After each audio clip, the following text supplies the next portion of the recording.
إن الحمد لله نحمده ونستعينه ونستغفره ونعوذ بالله من شرور أنفسنا ومن سيئات أعمالنا من يهده الله فلا مضل له ومن يضلل فلا هادي له وأشهد أن لا إله إلا الله وحده لا شريك له وأشهد أن محمدا عبده ورسوله قال الله سبحانه وتعالى في كتابه الكريم أعوذ بالله من الشيطان الرجيم يا أيها الذين آمنوا اتقوا الله حق تقاته ولا تموتن إلا وأنتم مسلمون وقال سبحانه يا أيها الناس اتقوا ربكم الذي خلقكم من نفس واحدة وخلق منها زوجها وبث منهما رجالا كثيرا ونساء واتقوا الله الذي تساءلون به والأرحام إن الله كان عليكم رقيبا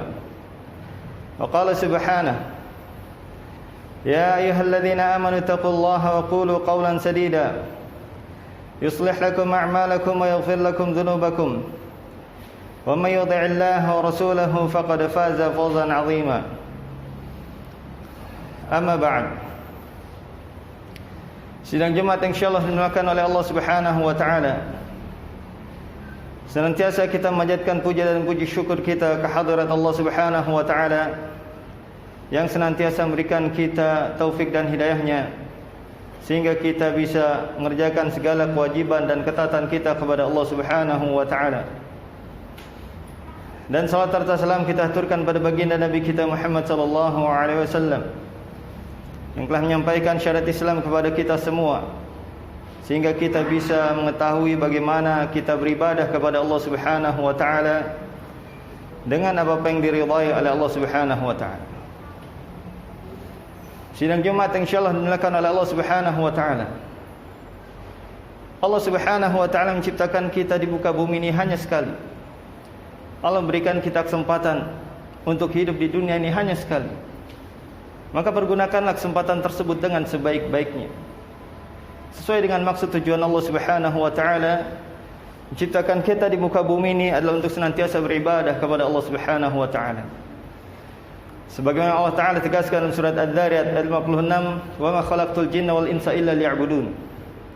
Dan tidaklah ciptakan jin dan manusia kecuali untuk beribadah kepadaku.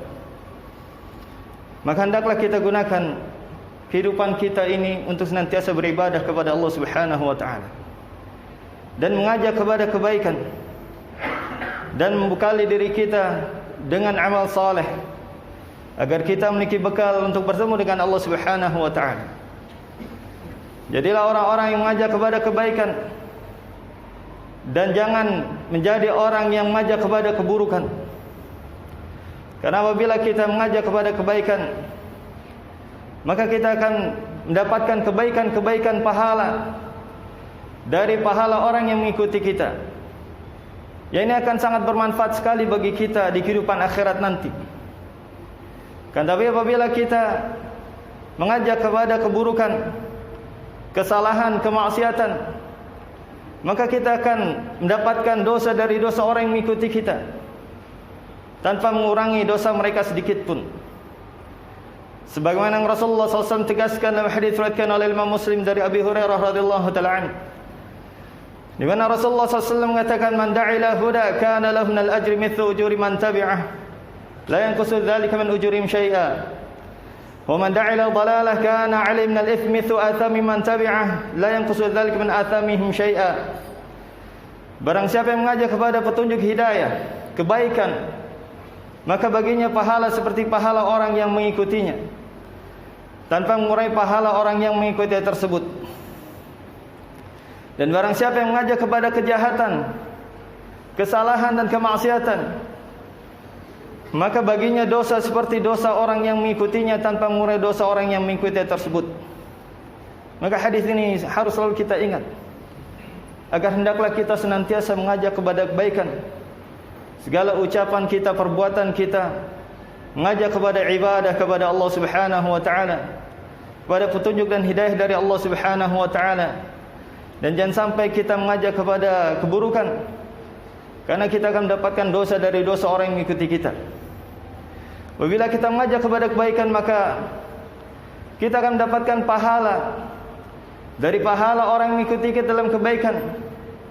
Kita mengajak kepada ibadah kepada Allah, maka orang yang mengikuti kita dalam kebaikan tersebut, kita akan mendapatkan pahala dari pahala mereka. Dan ini sangat kita butuhkan. Kenapa? Karena apabila mengandalkan pahala kita, amal ibadah kita, maka tidak cukup. Berapa banyak dosa yang kita lakukan dan sedikitnya amal soleh yang kita lakukan, maka apabila kita mengandalkan pahala kita, tidak akan pernah cukup untuk bertemu dengan Allah Subhanahu wa ta'ala. Maka dengan pahala yang senantiasa mengalir tersebut, itu akan sangat membantu kita ketika kita meninggal dalam keadaan mungkin belum memiliki bekal yang cukup, dengan banyaknya dosa dan sedikitnya pahala, tapi ada pahala yang mengalir, senantiasa terus mengalir dari amal soleh yang kita sampaikan, dari ilmu nafi', dari dakwah yang kita sampaikan kepada manusia. Kemudian mereka mengikuti dan mengamalkan apa yang kita sampaikan, maka kita akan terus mendapatkan pahalanya terus sampai hari kiamat. Kan tapi sebaliknya, apabila kita mengajarkan kesalahan, kemaksiatan, begitu juga kita akan mendapatkan dosa dari dosa orang yang mengikuti kita tersebut. Maka perhatikan, kepada para orang tua, hendaklah mendidik anaknya dengan pendidikan yang baik, mendidik keluarganya dengan pendidikan yang baik. Dan terkadang kita dengan tanpa sadar mengajarkan atau mengajak keluarga kita kepada kemaksiatan. Di antara sebagian kita membelikan televisi dengan tanpa memperhatikan isinya. Di dalamnya ada wanita buka aurat, di dalamnya ada wanita menari dan menyanyi, atau dalamnya ada ghibah dan namimah, atau ada tontonan pergaulan bebas dan yang lainnya, mengikuti orang-orang kafir. Yang mana apabila kita membiarkan hal tersebut ada di tengah-tengah rumah kita, maka kita akan mendapatkan dosa apabila keluarga kita mengikuti apa yang ada dalam televisi tersebut. Dan walaupun kita sudah meninggal dan mereka masih tetap menontonnya, maka kita akan terus mendapatkan dosanya, akan terus mengalir kepada kita, na'udzubillah. Dan begitu juga yang lainnya, dari si pakaian dan juga adab dan akhlak, ajarkan kepada anak-anak kita dengan adab yang baik. Ajarkan bicara yang baik, tidak berbohong, tidak membentak. Ajarkan akhlakul karimah, agar kita mendapatkan pahala yang jariah dan bukan dosa yang jariah apabila kita mengajarkan kepada kemaksiatan. Dan begitu juga para guru, hendaklah memperhatikan apa yang diajarkan kepada anak-anaknya dan memperhatikan perbuatannya. Karena walaupun anak-anak, tapi mereka merekam dan menghafal apa yang kita ucapkan dan apa yang kita perbuat. Maka hendaklah para guru juga memperhatikan ucapannya, perbuatannya ketika dia mengajar anak didiknya. Hendaklah sesuai dengan Al-Quran dan Sunnah, dan mengajarkan kepada kebaikan, dan jangan mengajar kepada kemaksiatan. Terlebih lagi para da'i, para ustaz, para kiai, para khutbah, hendaklah memperhatikan apa yang dia sampaikan dari agama ini harus sesuai dengan Al-Quran dan As-Sunnah. Karena bicara agama adalah mewakilkan Allah Subhanahu wa ta'ala. Dan bicara agama dengan tanpa ilmu termasuk dari dosa-dosa besar. Dan ini disepakati oleh para ulama berdasarkan surat Al-A'raf ayat 33, di mana Allah Ta'ala mengatakan, "Qul innama harrama rabbi al-fahisha ma dhahara minha wa batan wal ithma wal baghya bighairi al-haqq wa an tusyriku billahi ma lam yunzil bihi sultanan wa an taqulu 'ala Allahi ma la ta'lamun." Katakanlah, sungguhnya yang Allah haramkan adalah kekejian yang nampak maupun yang tersembunyi, dan perbuatan dosa dan aniaya dengan tanpa hak. Dan Allah haramkan kesyirikan yang Allah tidak turunkan sultan atasnya penjelasan. Dan Allah haramkan an taqulu 'ala Allahi ma la ta'lamun, engkau bicara atas nama Allah dengan apa-apa yang kalian tidak ketahui. Maka bicara agama harus dengan dalil, harus ada dasarnya dari Al-Quran dan As-Sunnah. Karena Al-Quran adalah wahyu dari Allah Subhanahu wa ta'ala. Maka apabila kita ingin bicara agama, harus kembali kepada Al-Quran dan hadis Nabi SAW. Dan bahkan Rasulullah SAW diancam, diperingatkan dengan keras oleh Allah Subhanahu wa ta'ala, bahwasanya Rasulullah tidak boleh bicara atas nama Allah dengan tanpa ilmu, dengan tanpa wahyu. Bahkan Allah peringatkan dengan keras dalam surat Al-Haqqah ayat 44, di mana Allah Ta'ala mengatakan, walau taqawwala alaina ba'dal aqawil la akhadna minhu bil yamin thumma laqata'na minhu al-watin fama minkum min ahadin anhu hajizin. Dan apabila Rasul berkata-kata atas kami dengan tanpa ilmu sebagian ucapan, maka kami akan pegang tangan kanannya dan kami akan potong pembuluh jantungnya, dan tidak ada di antara kalian yang dapat menyelamatkannya. Maka ini peringatan oleh Allah Subhanahu wa taala kepada Rasulullah SAW agar tidak bicara atas nama Allah dengan tanpa wahyu, dengan tanpa ilmu. Tapi sebagaimana yang Allah Ta'ala tegaskan surat An-Najm ayat ketiga, bahwa Rasulullah SAW senantiasa bicara dengan wahyu, di mana Allah Ta'ala mengatakan, wa ma yantiqu 'anil hawa in huwa illa wahyuha. Dan Rasulullah SAW tidaklah berucap, berkata-kata kecuali dengan wahyu yang diwahyukan kepadanya. Maka di sini perlu untuk kita perhatikan bahwa bicara agama harus dengan dalil, dengan Al-Quran dan hadis Nabi SAW. Tidak boleh kita bicara sembarang dalam agama dengan tanpa dalil. Dan inilah yang Masya Allah kita dapati dari para ulama kita, seperti guru kami Syekh Abdul Muhsin Al-Abbad Al-Badr. Beliau termasuk di antara kibar ulama muhaddithin fi hadha zaman. Beliau berpuluh-puluh tahun mengajar di Masjid Nabawi. Umurnya ketika saya di sana sekitar 82 tahun. Janggutnya sudah sampai sepusarnya.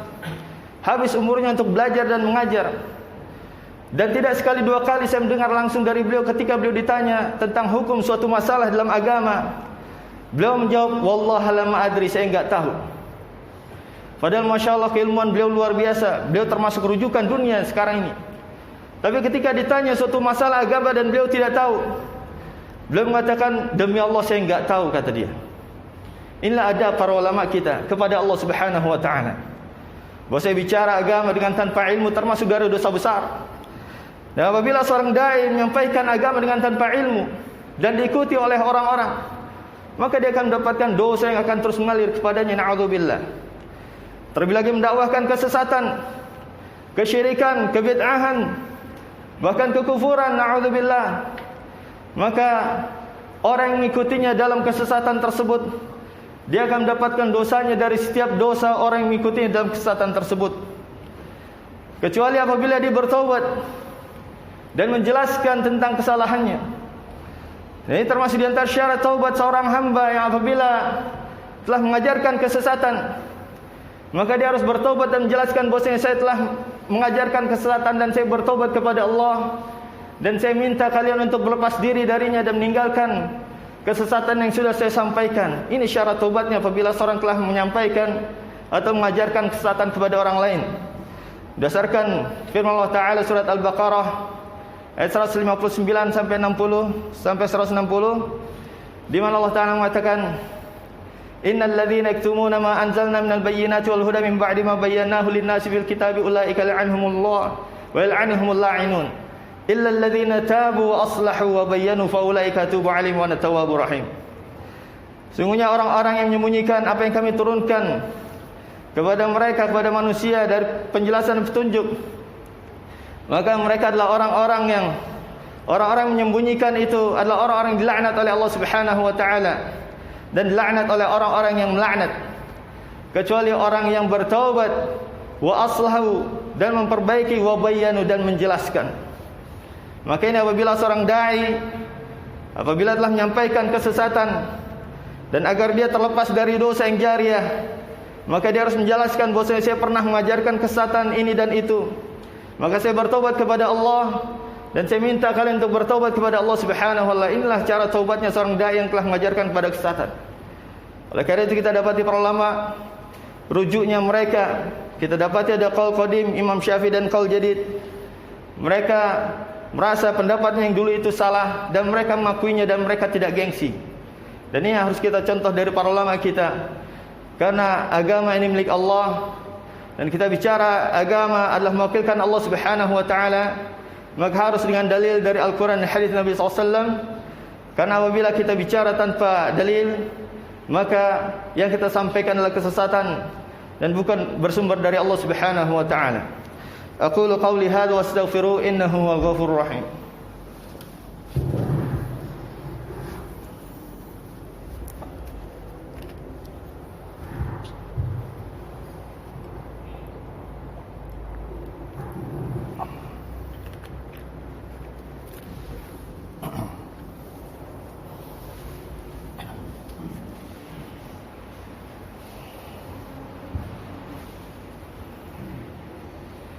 Alhamdulillahilladzi arsala rasulahu bil huda wa dinil haqq liyudhhirahu 'ala ad-dini kulli walau karihal musyrikun.